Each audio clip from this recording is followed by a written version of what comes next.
நரேந்திர தாமோதர் தாஸ் மோடி என்ற முழு பெயர் கொண்ட மோடி செப்டம்பர் 17, 1950 அன்று குஜராத் மாநிலம் வட்நகரில் பிறந்தார். மோடியின் தந்தை தாமோதர் தாஸ் முல்சந்த் மோடி மற்றும் தாய் ஹீராபென் மோடி. மோடியின் உடன் பிறந்தவர்கள் மொத்தம் 5 பேர். அவர்களில் 3வது குழந்தைதான் மோடி. ஏழ்மையான குடும்பத்தில் பிறந்த மோடி தனது சிறுவயதிலேயே வட்நகர் ரயில் நிலையத்தில் தேநீர் விற்று வந்தார். பிறகு தனது சகோதரனுடன் சேர்ந்து ஒரு பேருந்து நிலையம் அருகே தனது தேநீர் கடையை துவங்கினார். ராஜ்கோட்டில் 1966 ராமகிருஷ்ண மடத்தின் ஆத்மாஸ்தானந்த சுவாமியை சந்தித்து துறவியாக விரும்புவதாக கூறினார். அவரோ மக்களுக்கு சேவையாற்றும்படி அறிவுறுத்தினார். 8 வயதாக இருக்கும்போது RSS உடன் மோடிக்கு தொடர்பு ஏற்பட்டது.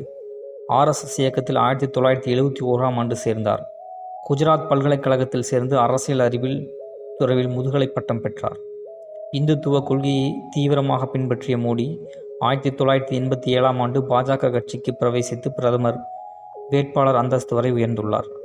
1987இல் நடந்த அகமதாபாத் மாநகராட்சி தேர்தலில் பாஜகவுக்கு வெற்றியை பெற்று தந்தார் மோடி. அதுவே பாஜகவுக்கு கிடைத்த முதல் வெற்றியாகும். பாஜகவின் உறுப்பினராக சேர்ந்த ஒரே வருடத்தில் குஜராத் மாநில பொதுச் செயலாளராக உயர்ந்தார். 1990ஆம் ஆண்டு அத்வானி நடத்திய ரத யாத்திரையை மோடி முன்னின்று வெற்றிகரமாக நடத்தி முடித்தார். குறுகிய காலத்திற்குள் அத்வானியால் 1998ஆம் ஆண்டு குஜராத் மற்றும் இமாச்சல பிரதேச தேர்தல் பொறுப்பாளராக நியமிக்கப்பட்டார். அதன்பின் இமாச்சல பிரதேசம், பஞ்சாப், ஹரியானா, சண்டிகர் மற்றும் ஜம்மு காஷ்மீர் ஆகிய 5 நிலங்களுக்கு பாஜகவின் பொதுச் செயலாளராக நியமிக்கப்பட்டார். 1998ஆம் ஆண்டு வாஜ்பாய் பிரதமராக பதவியேற்ற போது மோடிக்கு தேசிய செயலாளர் பதவி வழங்கப்பட்டது. 2001ஆம் ஆண்டு அக்டோபர் 6ஆம் தேதி குஜராத் முதல்வராக இருந்த கேசுபாய் பட்டேல் ராஜினாமா செய்ததைத் தொடர்ந்து பாஜகவின் தனி பெரும்பான்மை ஆதரவுடன் அக்டோபர் 7ஆம் தேதி குஜராத் மாநில முதல்வராக பதவியேற்றார். பின்னர் இடைத்தேர்தலிலும் போட்டியிட்டு வெற்றி பெற்ற அவர் 2002ஆம் ஆண்டு நடந்த கோத்ரா ரயில் எரிப்பு சம்பவத்தை தொடர்ந்து தன்னுடைய பதவியை ராஜினாமா செய்தார். அதே ஆண்டு நடந்த சட்டசபை தேர்தலில் வெற்றி பெற்று மீண்டும் முதல்வராக பொறுப்பேற்றார். அக்டோபர் 2001 முதல் மே 2014 வரையில் குஜராத் முதல்வராக இருந்தார். குஜராத் மாநிலத்தில் மிக நீண்ட கால முதல்வராக இருந்தவர் என்ற தனி சிறப்பு மோடிக்கு உண்டு. கோத்ரா ரயில் எரிப்பு சம்பவத்திற்கு பின் 2002ஆம் ஆண்டு குஜராத் வன்முறைக்காக மிக கடுமையாக சாட்டப்பட்டது. இருப்பினும் குஜராத் முதல்வராக இருந்த மோடிக்கும் அவரது அரசுக்கும் கோத்ரா சம்பவத்தில் எந்த தொடர்பும் இல்லை என நானாவதி மெக்தா விசாரணை கமிஷன் அறிக்கை தாக்கல் செய்தது. குஜராத் கலவரத்தை சுட்டிக்காட்டி மோடிக்கு விசா வழங்க அமெரிக்க அரசு அனுமதி மறுத்தது. மோடி பிரதமரானதைத் தொடர்ந்து விசா வழங்க அமெரிக்க அரசு விதித்திருந்த தடையை நீக்கியது. அதன்பின் 2016ஆம் ஆண்டு அமெரிக்க நாடாளுமன்ற கூட்டத்தில் மோடி உரையாற்றிய உலக நாடுகளின் கவனத்தை பெற்றது. குஜராத் வன்முறைகளால் பாதிக்கப்பட்ட தனது பிம்பத்தை மாற்றும் முயற்சியில் தனது எஞ்சிய முதலமைச்சர் காலத்தை பயன்படுத்தி கொண்டார் மோடி. குஜராத்தின் பொருளாதார வளர்ச்சியை விளம்பரப்படுத்தி கொண்டு அதற்கு குஜராத் மாதிரி என்று பெயரும் வைத்தார். 2007ஆம் ஆண்டு இந்தியா டுடே பத்திரிகை நடத்திய ஆய்வில் நாட்டின் சிறந்த முதலமைச்சராக மோடி தேர்வானார். இந்தியா சுதந்திரம் அடைந்த பிறகு ஒருவர் முதன்முறையாக பிரதமர் பதவிக்கு வந்தவர் என்கிற பெருமையை பெற்றவர் மோடி. 2014 மற்றும் 2019 நாடாளுமன்ற தேர்தல்களில் பாஜகவை ஆச்சரியம் அளிக்கும் விதமாக வெற்றியை நோக்கி அழைத்துச் சென்றவர் மோடி. 1984 தேர்தலுக்கு பின் மக்களவையில் பெரும்பான்மை அரசாக பாஜக ஆட்சி அமைத்த பெருமை இவரையே சார். மோடி முதல் முறையாக எம்எல்ஏ ஆன போதே குஜராத் முதல்வரானார். அதே போலவே முதல் முறையாக நாடாளுமன்ற உறுப்பினரான போதே பிரதமரானார். 1984 முதன்முறையாக மக்களவையில் பெரும்பான்மை அரசாக 2014 பாஜக அரசு அமைத்த பெருமை இவரையே சாரும். நேரு, இந்திரா காந்தியை தொடர்ந்து 2வது முறையாக ஆட்சியேற்கும் 3வது பிரதமர் யார் என்றால் அவர் மோடிதான். குல்சார்லால் நந்தா, மொரார்ஜி தேசாயை தொடர்ந்து குஜராத்திலிருந்து தேர்ந்தெடுக்கப்பட்ட 3வது பிரதமர் மோடி ஆவார். கிட்டத்தட்ட 20 ஆண்டுகளாக தேர்தல் அரசியலில் இருக்கும் மோடி தோல்வியும் சந்தித்தது இல்லை, ஆட்சி அமைக்க தவறியதும் இல்லை. தொடர்ந்து 13 வருட கால குஜராத் முதல்வர், அதனைத் தொடர்ந்து 6 வருட கால பிரதமர் என தலைமை பொறுப்பில் அவர் இருந்து வருகிறார். அதிக காலம் ஆட்சி புரிந்த பிரதமர்கள் பட்டியலில் மோடி 7வது இடத்தில் உள்ளார். மோடி தனது 2வது ஆட்சி காலத்தையும் பூர்த்தி செய்யும் பட்சத்தில் அதிக காலம் ஆண்ட பிரதமர்கள் பட்டியலில் 4 அல்லது 5வது இடத்திற்கு முன்னேறுவார். அரசியலை தவிர எழுதுவதிலும் ஆர்வம் கொண்டுள்ள மோடி பல்வேறு புத்தகங்களையும் கவிதைகளையும் அவர் எழுதியுள்ளார். ஒவ்வொரு நாளும் தன்னுடைய நாளை யோகாவுடன் ஆரம்பிக்கிறார் மோடி.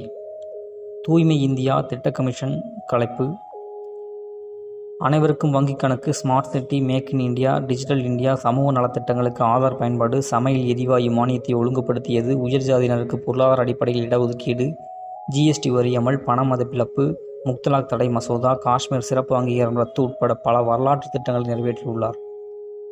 அண்டை நாடுகளுடனான இந்திய உறவை வலுப்படுத்தவும் உலகின் பிற நாடுகளோடும் இந்தியாவோடும் நட்பை மேம்படுத்திக் கொள்வதற்காக அதிக முயற்சிகளை செய்தார்.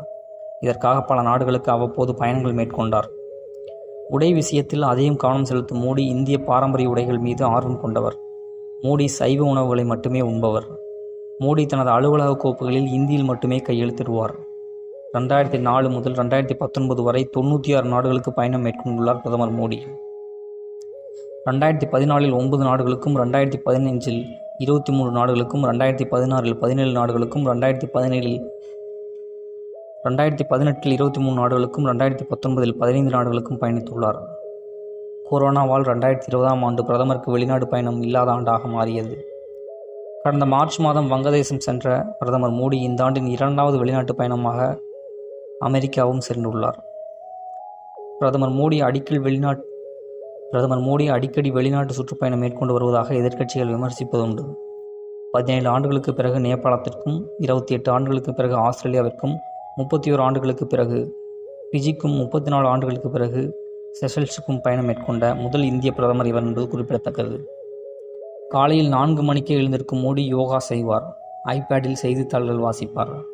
திரைப்படம் பார்க்காதவர், மது அருந்தாதவர், சிகரெட் புகைக்காதவர், காரசாரமான உணவை உண்ணாதவர் என்று பிரபல சமூக அறிவியல் பேராசிரியர் ஆஷிஷ் மோடியை குறிப்பிடுகிறார். டிஸ்கவரி டிவி சேனலை சேர்ந்த பியர் கில்ஸுடன் வனத்தில் சாகச பயணம் செய்துள்ளார் பிரதமர் மோடி. தனிமை விரும்பியான மோடி மயில் புறாக்களுடன் பொழுதை கழிப்பார். பாக்கெட்டில் எப்பொழுதுமே போன்றிருக்கும் அவரது தலைமுடி கலந்திருக்கும் ஒரு புகைப்படத்தை கூட பார்க்க முடியாது. இந்து மதம் மீது அதிக பற்று கொண்டவர். நவராத்திரி விரதம் நடைபெறும் போது 9 நாட்கள் உண்ணாவிரதம் இருந்துள்ளார். உலக தலைவர்களின் தலைமை பண்பு, மக்கள் செல்வாக்கு தொடர்பாக அண்மையில் நடத்தப்பட்ட கருத்து கணிப்பில் பிரதமர் மோடி முதலிடம் பிடித்துள்ளார். உலக அளவில் செல்வாக்கு மிகுந்த தலைவர்களில் பிரதமர் மோடி முதலிடத்தை பிடித்துள்ளார் என வாஷிங்டனை தலைமையிடமாக கொண்டு செயல்படும் மார்னிங் கன்சல்ட் கருத்து கணிப்பு நிறுவனம் தெரிவித்துள்ளது. சமூக வலைதளங்களில் பிரதமர் மோடி எப்போதும் ஆக்டிவாக இருப்பார். அதனால் அவரை பின்தொடர்பவர்கள் எண்ணிக்கை நாளுக்கு நாள் அதிகரித்து வருகின்றது. ஃபேஸ்புக்கில் அதிகம் பேர் பின்பற்றப்பட்ட உலக தலைவர்களின் பட்டியலில் மோடி முதலிடத்தில் உள்ளார். உலக அளவில் அதிக ட்விட்டர் பின்தொடர்பவர்கள் பட்டியலில் பிரதமர் மோடி 11ஆம் இடத்தில் உள்ளார். உலக தலைவர்கள் தரவரிசை தொடர்பாக வெளியான பட்டியலில் பிரதமர் மோடி 70% ஆதரவு பெற்று பிரதமர் நரேந்திர மோடி தொடர்ந்து முதலிடம் பிடித்துள்ளார். நரேந்திர மோடிக்கும் யசோதா பெண்ணுக்கும் 1968ஆம் ஆண்டு திருமணம் நடைபெற்றது. 3 ஆண்டுகளுக்கு பிறகு இருவரும் பிரிந்துவிட்டனர். 2014 மக்களவைத் தேர்தலின் போது வடோதராவில் தாக்கல் செய்த வேட்பு மனுவில் தனது மனைவியின் பெயர் யசோதா பெண் என்று முதல் முறையாக மோடி வெளிப்படையாக குறிப்பிட்டிருந்தார். மோடியை பிரிந்ததை குறித்து யசோதா ஒரு முறை கூறுகையில், இதற்காக நான் கவலைப்படவில்லை, அவர் தேசத்திற்கு தொண்டாற்றித்தானே என்னை பிரிந்து சென்றார் என்றார்.